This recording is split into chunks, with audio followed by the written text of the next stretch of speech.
All right, everybody, peace. Welcome to the STBY basketball show. Wherever, however you're listening, we're so grateful to have you here with us. As you guys know, I'm your host, Sean Cottle, and today we are going to be discussing two teams who I consider to have pretty prominent championship aspirations in the WNBA. One of those teams making a late season acquisition being the Seattle Storm with the addition of Gabby Williams, and another team who many predicted to repeat as champions, that being the Las Vegas Aces. We're going to be discussing both of those teams for different reasons. For Seattle, we're going to be discussing whether the addition of Gabby Williams makes them a legitimate title contender going into the last home stretch of the season.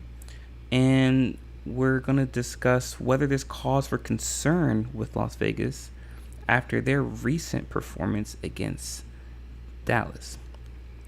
So with that being said, guys, we're going to get right into it. But before we get started, if you haven't already, be sure to hit that like button, hit the subscribe button as well, so you guys can stay up to date on all of our latest content that we post daily. And if you would like exclusive content from Sorry to Bother You, be sure to follow us on Patreon as well. You can do so by going to patreon.com, clicking on the search bar, and typing in Sorry to Bother You Show. That way you can get access to all of our exclusive content that we post daily. And if you would like to support our network and our company, you can do so by following the link in the ticker below. It's streamelements.com/SorryToBotherYou/tip. None of this is possible as you guys are fans. We're so grateful and honored for all the love and support that you show us.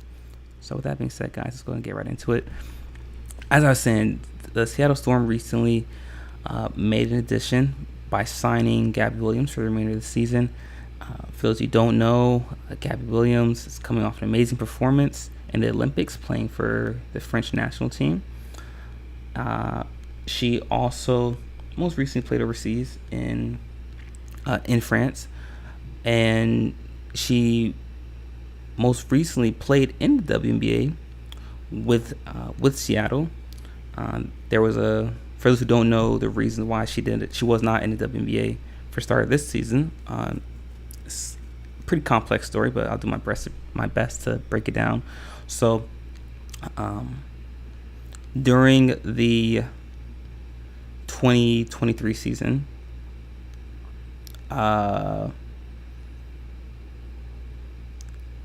Gabby Williams was not able to return for training camp for Seattle at the start of the season because of a concussion that she had suffered from during the season overseas. So there's a little bit of overlap. So typically in the overseas leagues, specifically in France and those European markets, they typically go from September, October timeframe up through March, April timeframe. And so there's a little bit of overlap between the WNBA and those overseas team leagues. And Gabby Williams had suffered a concussion, and because of the concussion, she was unable to fly for a particular amount of days. And because she was unable to fly, she was not able to obviously fly to Seattle to make the training camp. And in the WNBA, there's a rule that stipulates that if you don't report to training camp, then you're unable to play during the season for that team. And that's what occurred. And I know it's a strange rule that the WNBA has, but that was the reason Gabby Williams was not able to play at the start of the season, was because of that. And it's good to see that she's back in the league now because she's a talented player, obviously a UConn product, and she adds another dimension to Seattle with another scoring threat, another wing scoring threat, another player that can create shots for themselves, and it adds depth for Seattle, and it obviously makes them better on the defensive end. The only concern I have with this addition is it a case of too little, too late?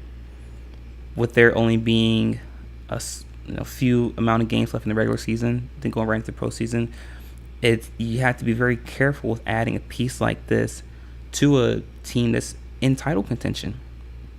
And I say that because, with Gabby Williams isn't just a rotational piece. She's a star level player, and her ability to fit into the system that's already been running like a well-oiled machine with Skylar Diggins and NECA and Jewel Lloyd, and they have cohesiveness that's been developed over the course of this season.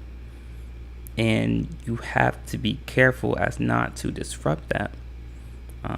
They say there's something called addition by subtraction. There's something that people talk about all the time, and that's very prominent in the sports world as well.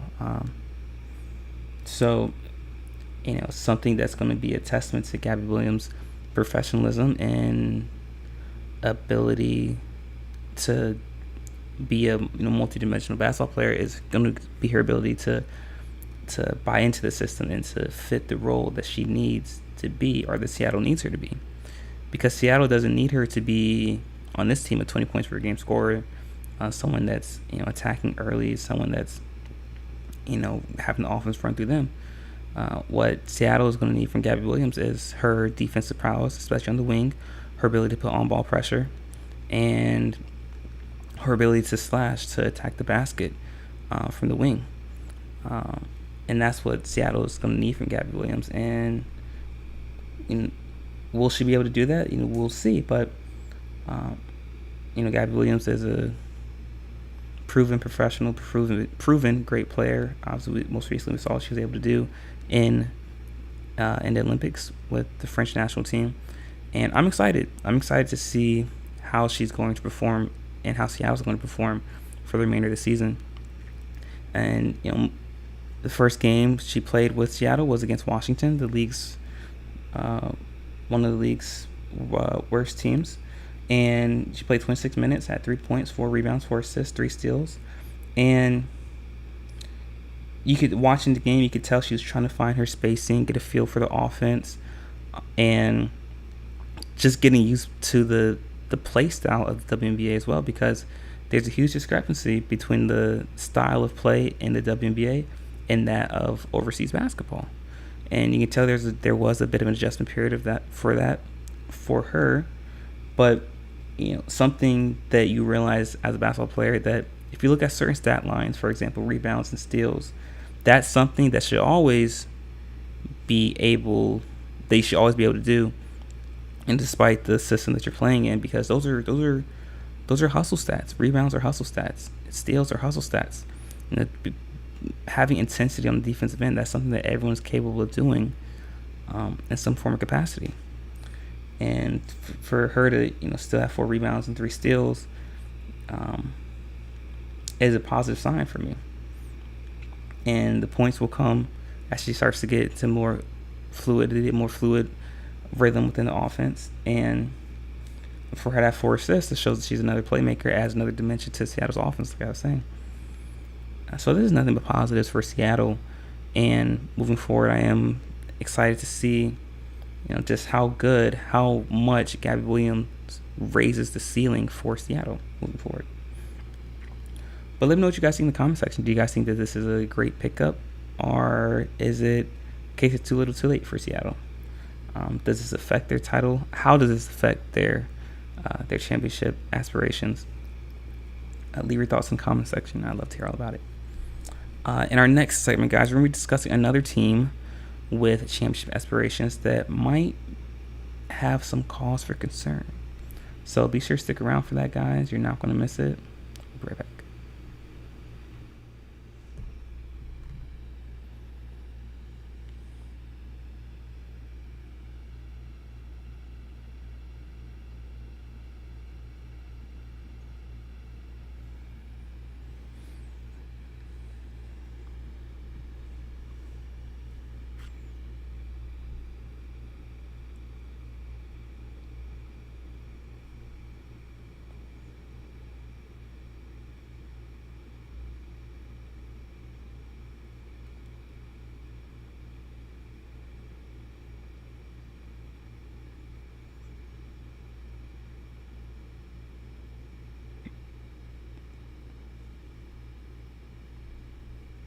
All right, everybody, welcome back.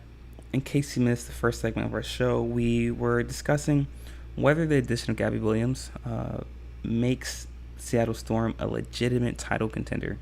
We already know that they have an 18-11 record, if I'm not mistaken, so one of the best records in the WNBA. But does that push them over the edge? Does this make Seattle the prohibitive favorites? That remains to be seen. Obviously, we saw one game for Seattle with Gabby Williams against Washington, and there's going to be an adjustment period. Is it a case it's too little, too late? We'll have to see. I don't believe so. I do believe that because of what Gabby Williams is capable of doing on the defensive end and with her rebounding prowess, I do believe that this will be a great fit for Seattle. And Seattle is not going to need Gabby Williams to be a prolific scorer.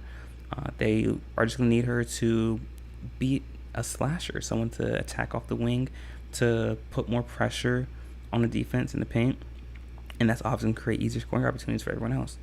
And it's also going to cause teams to double less on NECA and on Jewel Lloyd, especially off those pick and roll actions and off those handoff actions, which is something that Seattle likes to do a lot of. And that's going to lead to a lot of corner threes, a lot of weak side threes, especially off the skip pass.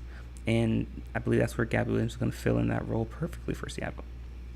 But in this segment, guys, we're going to be discussing whether there should be cause for concern with the Las Vegas Aces, specifically off their recent performance last night against the Dallas Wing.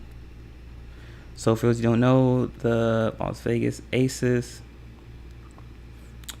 most recently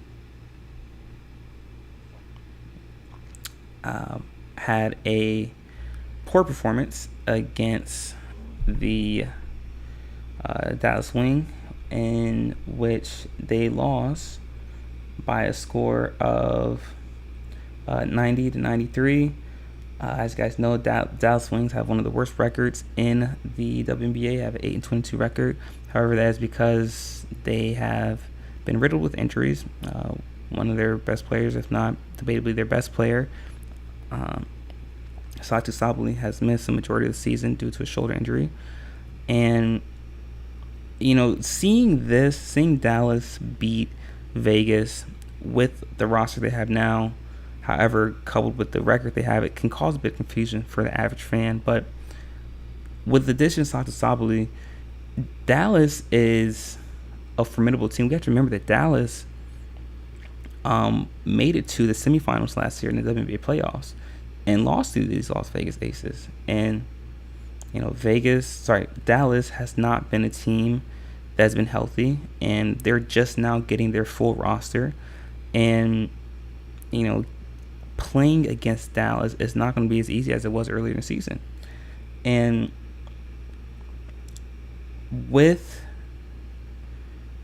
this most recent loss for Vegas, I can understand why there is some cause for concern. They lose to Minnesota on Sunday, and they have on Saturday. Then they have a nail biter performance against Chicago, and they come around yesterday and they lose to Dallas. But Minnesota is playing in Minnesota is it's not an easy place to play for any team. Listen, Minnesota has the best record in the WNBA. They have who I believe is going to be the MVP in Fisa Collier. And then if you're Vegas, then you follow that up with the game against Chicago. Chicago's a very young team, very feisty, very active on the defensive end, though they are inconsistent. And then you follow that up with the game against Dallas. And like I said, with the addition of Satou Sabally, Dallas is just at full strength, though they have they don't have the best record. They're finally back at full capacity with their roster, and now they'll be able to get to the level of play that many scouts, many GMs thought that they would be at going into the season. So, the people are questioning whether there's cause for concern for Las Vegas. They are 18-12 on the season, 9-5 on the road, and do they still have a championship hangover? Not just from last season, but from the previous two seasons. We have to remember that Vegas is already back-to-back WNBA champions, and this season they're going for a three-peat, which has not been done, if I'm not mistaken, ever in the history of the WNBA. So something that comes with being a champion is that you're always going to get the other team's best performance every single night, and that level of physicality, that emotional toll, can be taxing for a team. You're dealing with that day in and day out. That's what makes it difficult. That's the difficult part of repeating as a champion. That's something that most people don't understand. And that level of intensity, that physicality over the course of the season then makes it difficult to perform in the playoffs. But those great teams, those generational teams, that's what separates them from teams that are only capable of winning one championship. And this is constant across all sports, not just the WNBA, but also in the NBA and in baseball and in hockey and in the NFL as well. There's that level of pressure to win, as a champion, and there's that heightened intensity that you're going to get from your opponent day in and day out, and that's just what Vegas has been dealing with all year. And also losing or not having Chelsea Gray for a majority of the season, their starting point guard, has not helped that at all. But Chelsea Gray is back; she's getting back into her rhythm. And it takes time to build this cohesiveness, to build this this chemistry, and to get to a new level that Vegas is looking to.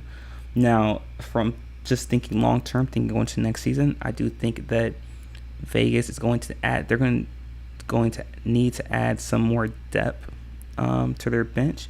That was something they struggled with last year. Was their bench? They're not having a lot of depth on the bench. But it's because they're so top heavy. They have 4 of the top 15 players in the WNBA on the roster. Kelsey Plum and Jackie Young and obviously Ajawilson and Chelsea Gray. We're talking about 4 of the 15 best players in the WNBA, and all of them are Olympians at that. And so that's where Vegas would struggle And if we look at the game last night against Dallas, listen, Ajawilson had 42 points. Chelsea Gray had 15 points. Kelsey Plum had 8 points. Jackie Young had 17 points. But if you look at the bench, Alicia Clark has 5 points, and Tiffany Hayes has 3 points. So that's 8 points you're getting off the bench. That's only 8 points you're getting off the bench if you're Vegas. So that's just what Vegas is going to struggle with. But they've known that. They knew that would be one of the issues they would have, is their lack of depth. They knew that going into the season. And if we look at Dallas, listen, Tasha Howard had 24 points. Satu Sabli, like I said, who I believe is one of the best players. I believe when healthy, Satu is a top 5 player in the WNBA. She had 28 points. Tiffany McCowan had 8 points. Rika Gumbawali had 20 points. So, listen, we have to remember that the Dallas is a talented team when healthy. It's just that they haven't been healthy all year. And listen, Vegas had a tough stretch over these past 3 games. I don't believe there's cause for concern with them. But this is just part of the championship run, the championship adversity that you have to go through. So I don't think much of it. I don't think there's cause for concern. As I said earlier in the week, I believe Vegas already had their championship moment with that win against Chicago. Now, even if you have a championship moment, that doesn't mean that you're not going to have hiccups afterwards, but it just means that's where you start to turn the season around. And I believe that's what it was in Vegas. I believe they had their championship moment on Sunday, and they just ran up against a young, finally healthy Dallas team last night. But let me know what you guys think in the comment section. Do you guys think that there's legitimate cause for concern in Vegas? Or is it what I believe it is, which is just they're in the middle of a tough part of their schedule, and that's really what it is. Let me know what you guys think in the comment section. I'd love to hear your thoughts on it. But with that being said, guys, that is it for our show for today. Thank you so much for tuning in. It's been a wonderful show. If you haven't already, be sure to hit that like button, hit the subscribe button as well, so you guys can stay up to date on all of our latest content that we post daily. And if you'd like to support our network and our company, you can do so by following the link in the ticker below. It's streamelements.com/SorryToBotherYou/tip. None of this is possible as you guys are fans. So grateful and honored for all of the love and support that you show us. And we'll be back again, guys, same time tomorrow, 1:30 p.m. Eastern Standard Time. Until then, continue to stay safe, be vigilant, make smart decisions, and peace.